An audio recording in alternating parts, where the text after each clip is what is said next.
Salam alaikum, Sayyid. Oui, alaykoum J'espère que vous allez salam. bien, Inch'Allah. Et Alhamdulillah. en fait, j'avais une question par rapport au hadith de Nabi Muhammad, sallallahu alayhi wa alihi, où, Oui, quand il a prononcé le fameux hadith, celui qui met en colère Fatima Zahra, sallallahu alayha, m'a mis en colère aussi. Et du coup, je voulais savoir c'était quoi le contexte de ce hadith, parce qu'il me semble que chez les sunnites, ce hadith, c'est dans le contexte où Imam Ali alayhi salam a voulu marier la fille de Abu Jahl, je crois. Et du oui. coup, je voulais savoir, est-ce que chez nous c'est pareil? Est-ce que même Ali, il a vraiment voulu marier la Oui. fille de Abu Jahl? Oui. L'histoire de ce mariage, déjà dans les sources chiites, nous n'avons pas une telle histoire, une telle narration et une telle preuve. Ça provient de quelques-unes des narrations sunnites qui, même d'après les règles de l'évaluation des hadiths sunnites, ces hadiths ne peuvent pas être authentiques. Nous avons en fait une narration sûre concernant l'imam Ali alayhi salam, et c'est que il ne s'est jamais marié tant que Fatima Zahra sallallahu alayha était en vie, et il n'a jamais essayé de le faire. Il n'a jamais essayé de le faire parce que l'histoire de ces deux était une histoire euh, incomparable avec n'importe quel autre couple. Comme l'histoire du prophète Muhammad sallallahu alayhi wa sallam et Sayyida Khadija sallallahu alayha. Pendant tant que Khadija sallallahu alayha était en vie, le prophète n'a pas pris d'autres épouses. Ces histoires sont claires. D'après nous, dans nos sources, sont tout à fait claires.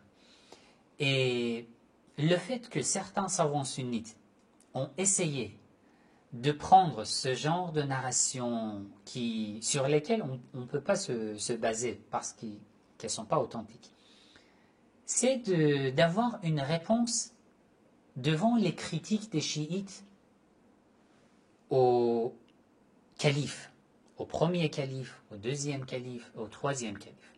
Parce que, d'après les narrations de Sahih Bukhari, j'en ai parlé dans plusieurs de mes vidéos dans la playlist sunnisme chiisme, l'insatisfaction et la colère de Fatima Zahra salamullahi alayha contre quelques-uns des compagnons du prophète est indiscutable.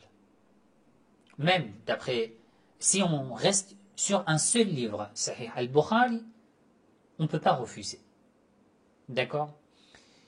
Et ils essayent de prendre ce genre de narration pour dire que si tu dis que le premier calife a mis Fatima en colère, Ali aussi l'a fait.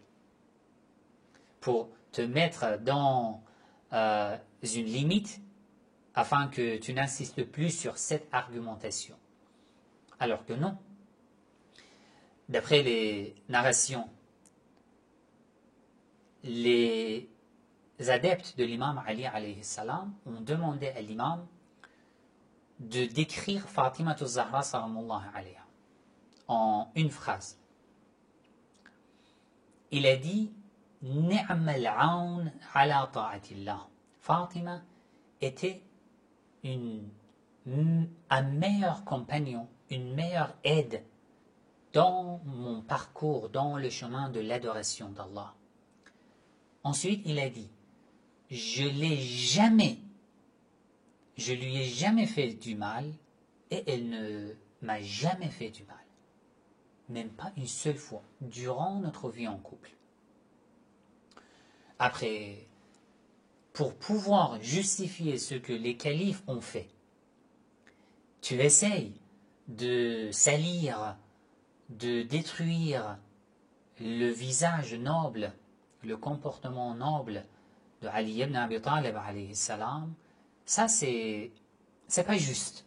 Tu peux dire que non, moi je crois que le premier calife, le deuxième calife n'ont jamais fait du mal, n'ont jamais mis en colère Fatima Zahra sallallahu alayhi.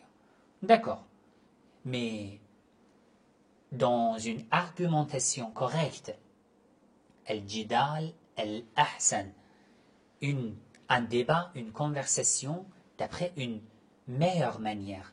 Tu n'as pas besoin d'aller chercher quelque chose qui n'est pas authentique, de le considérer comme authentique et d'essayer de salir le visage du genre et du cousin du prophète afin de défendre les califes.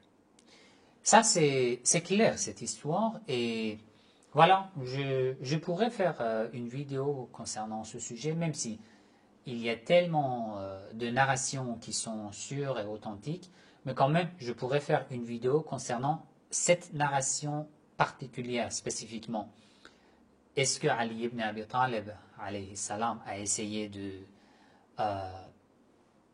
de prendre une autre femme comme épouse ou non? Déjà, c'est en contradiction avec le hadith, la parole du prophète Muhammad sallallahu alayhi wa sallam, qui a déclaré à plusieurs reprises.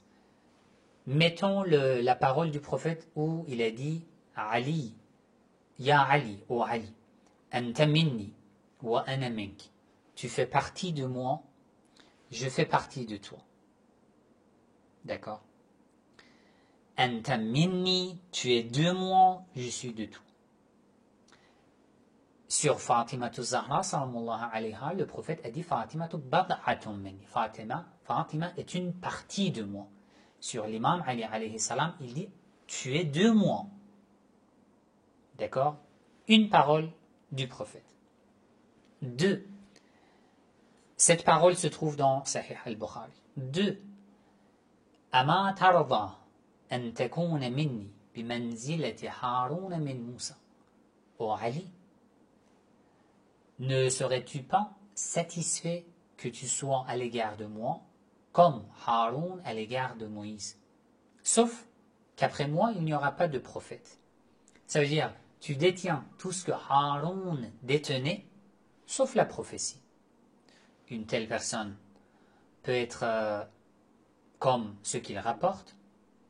Encore énormément d'autres paroles de notre prophète, comme le hadith al-Thaqalayn. Le hadith al-Thaqalayn sur lequel j'ai fait une vidéo détaillée qui se trouve dans la playlist sunnisme-chiisme.